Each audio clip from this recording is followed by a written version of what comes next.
آزادی سے سوچنا سکھایا بھی، اور سائنس کو مذہب پہ آہستہ آہستہ مقدم کرنے کی ایک تحریک شروع ہوئی۔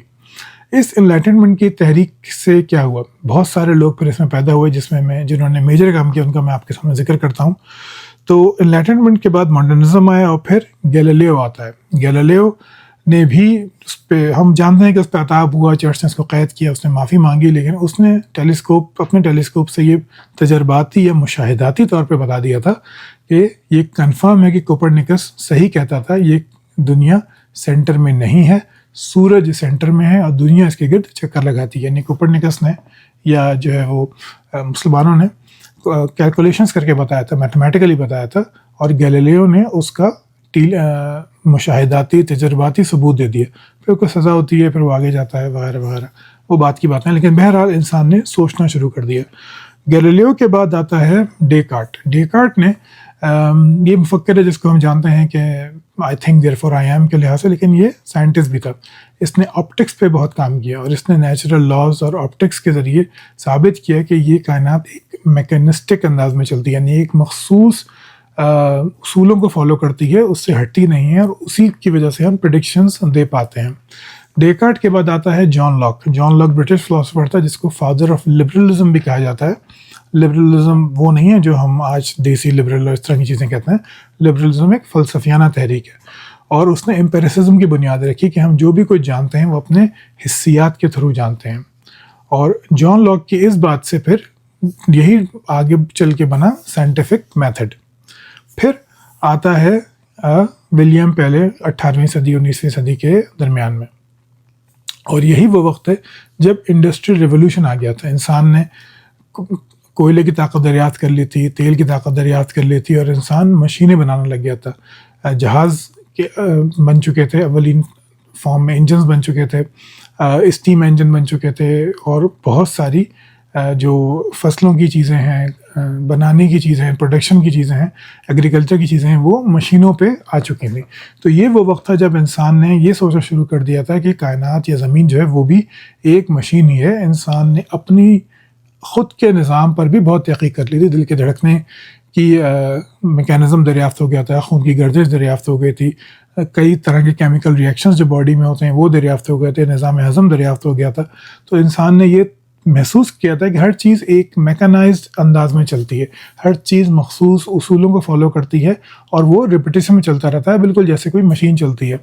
اس وقت کا انسان یہ سمجھتا تھا کہ یہ کائنات بھی ایک مشین کی طرح ہے، بالکل اسی طرح جس طرح آج کا انسان یہ سمجھتا ہے کہ یہ کائنات جو ہے وہ ایک کمپیوٹر کی طرح ہے، یا آگے چلیں تو یہ کہا جاتا ہے کہ کائنات ایک کوانٹم کمپیوٹر کی طرح ہے۔ تو انسان کی مجبوری یہی ہے کہ وہ جہاں پہ ہوتا ہے، جس زمانے میں ہوتا ہے، وہ اپنے آس پاس کو اسی طریقے پہ سمجھتا اور محسوس کرتا ہے۔ تو یہ انڈسٹریل ریولوشن کے آس پاس کا زمانہ تھا جب ولیم پیلے نے آرگیومنٹ پیش کیا، اور یہ آتے ہی یوں کہنا چاہیے چھا گیا، کیونکہ آلریڈی ہیومنز جو تھے، ہیومن سویلائزیشن جو تھی وہ پرائم تھی، وہ تیار تھی اس بات کے لیے کہ یہ کائنات ایک میکینسٹک انداز میں چلتی ہے۔ تو اس نے خدا کو اس طرح پروف کیا، یعنی اپنے زمانے میں اس نے انسانی مشینوں کی مثال لے کے اس کائنات کو ثابت کیا کہ وہ بھی ایک مشین کی طرح کام کرتی ہے۔ جس طرح مشینوں کے کریٹر ہوتے ہیں، اس طرح اس کائنات کا بھی ایک کریٹر موجود ہے۔ اور یہ آرگومنٹ جیسا میں نے بتایا بہت زیادہ مشہور ہوا۔ اب آگے چلتے ہیں، یہ آرگومنٹ بیس کس چیز پہ ہے، علم کی کس شاخ پہ بیس ہے؟ تو اس کو ہم کہتے ہیں مشابہتی علم، یعنی انالوجیکل آرگومنٹ۔ کسی چیز کو دو چیزوں کے درمیان مشابہت کو تلاش کر کے ان پہ کوئی حکم لگایا جائے، یہ ایک انڈکٹیو آرگومنٹ ہے، یعنی کہ آپ دو چیزوں میں مماثلت تلاش کرتے ہیں اور اس سے ایک تیسرے امکان کا نظریہ پیدا کرتے ہیں جس کو آپ نے دیکھا نہیں ہوتا۔ اور جیسے میں نے پہلے بتایا تھا کہ یہ انڈکٹیو آرگومنٹ ویک یا اسٹرانگ ہو سکتا ہے۔ اس کی چند مثالیں دیتا ہوں۔ مثال کے طور پہ اگر ہمیں یہ کہا جائے کہ گھوڑا اور گدھا دو جانور ہیں، اور دونوں میملز ہیں، دونوں دودھ دیتے ہیں، دونوں چار پیروں پہ چلتے ہیں، دونوں کو انسانوں نے اپنے لیے ڈومیسٹیکیٹ کر لیا ہے، اپنے لیے سدھا لیا ہے اپنے کاموں کے لیے، تو پھر ہم یہ انفر کر سکتے ہیں کہ دونوں گھاس کھاتے ہوں گے۔ یہ ایک انڈکٹیو آرگومنٹ ہے، اور یہ اسٹرانگ انڈکٹیو آرگومنٹ ہے کیونکہ ہمارا تجربہ یہ بتاتا ہے کہ واقعی ایسا ہی ہے۔ اگر ہم اس کو ایک دوسرے طریقے پہ لیں، ایک اور مثال لیں، اگر ہم کہیں کہ مرغی ایک پرندہ ہے اور پینگوئن بھی ایک پرندہ ہے، دونوں پرندوں کی نسل سے تعلق رکھتے ہیں، دونوں اڑتے نہیں ہیں، تو پینگوئن مرغی جو ہے وہ دانہ دنکا کھاتی ہے، کیڑے مکوڑے کھاتی ہے، تو پینگوئن بھی یہ کھاتا ہوگا، دونوں پرندے ہیں، لیکن یہ انالوجی غلط ہے، یا اس کو کہنا چاہیے فلسفے کی زبان میں ایبسرڈ ہے۔ کیوں؟ کیونکہ پینگوئن ایک پرندہ ہے اور مرغی بھی ایک پرندہ ہے، لیکن دونوں میں یہ مماثلت یہیں تک ہے۔ پینگوئن کا جو نظام ہے وہ بالکل الگ ہے، وہ پانی میں زیادہ رہتا ہے اور مچھلیوں وغیرہ سے اپنا پیٹ بھرتا ہے، جبکہ مرغی جو ہے وہ ایک لینڈ یعنی زمینی پرندہ ہے۔ تو انالوجی کام کرتی ہے، لیکن یہ اکثر ایبسرڈ ہو جاتی ہے۔ اب مزید آگے چلتے ہیں۔ اب ڈیوڈ ہیوم ایک بہت مشہور فلاسفر تھا، اس نے تقریباً 50-60 سال پہلے ہی اس آرگیومنٹ فرام ڈیزائن پہ بہت زبردست اعتراضات کیے تھے۔ معلوم ایسا ہوتا ہے کہ ولیم پیلے کو ہیوم کے ان اعتراضات کے بارے میں زیادہ معلوم نہیں تھا، کیونکہ اس نے اس کو ایڈریس نہیں کیا۔ اب ہیوم کے اعتراضات کا جائزہ لیتے ہیں مختصر طور پہ کہ وہ کیا کہتا تھا کہ ڈیزائن کا آرگیومنٹ کیوں غلط ہے۔ پہلے تو وہ یہ کہتا تھا کہ دیکھیے، آپ یہ دیکھیے کہ ہمارے پاس ایک ہی کائنات ہے، ہمارے پاس کوئی دوسرا سیمپل موجود نہیں ہے جس سے ہم کمپیئر کر کے بتا سکیں کہ دیکھو اگر کائنات ڈیزائنڈ ہوتی تو ایسی ہوتی اور ڈیزائن نہ ہوتی تو ایسی ہوتی۔ پھر وہ یہ کہتا ہے کہ کائنات اور انسانی ایکٹیویٹی میں بہت ہی معمولی مشابہت ہے، صرف چند چیزوں میں مشابہت ہے جو بہت ہی کم ہے، اس سے زیادہ کائنات بالکل ایک الگ طریقے پہ کام کرتی ہے۔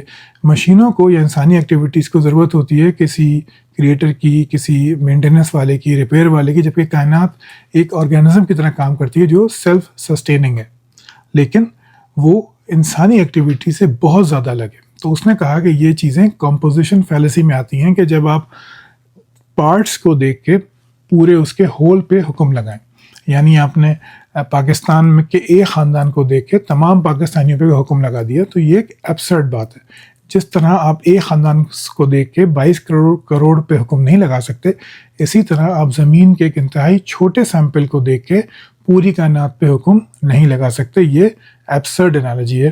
اور سب سے جو اس کا اسٹرانگ آرگومنٹ تھا وہ یہ تھا کہ اگر ہم یہ کریں گے پوری دنیا میں جو بھی آبزرور ہیں، یعنی جو بھی جاندار ہیں جن کے پاس دماغ ہے اور دو آنکھیں ہیں یا آنکھیں ہیں، ان کو ہم یہ کہیں کہ بھائی تم دنیا کو دیکھو، اس کائنات کو دیکھو اور بتاؤ کہ یہ کائنات کیسی ہے، تو جتنے جاندار ہیں، انسان، گھوڑا، گدھا، کتا، بیل، اونٹ، ویل مچھلی، ہاتھی، شیر، لکڑ بھگا، جتنے بھی ہیں وہ سب کائنات کو اپنے اپنے نظریے سے دیکھیں گے، یعنی ان کا پرسپیکٹیو بالکل الگ ہوگا اس دنیا کو، اس کائنات کو لے کر۔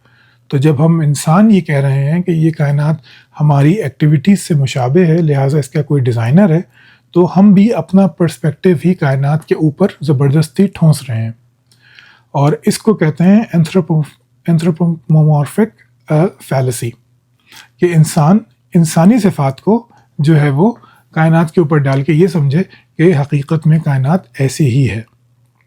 تو ہیوم کے یہ 3 بہت ہی اسٹرانگ آرگیومنٹ تھے کہ پہلی بات تو یہ کہ کائنات اتنی بڑی ہے اور اتنی واسٹ ہے کہ یہ انسان سے ریزمبل نہیں کرتی۔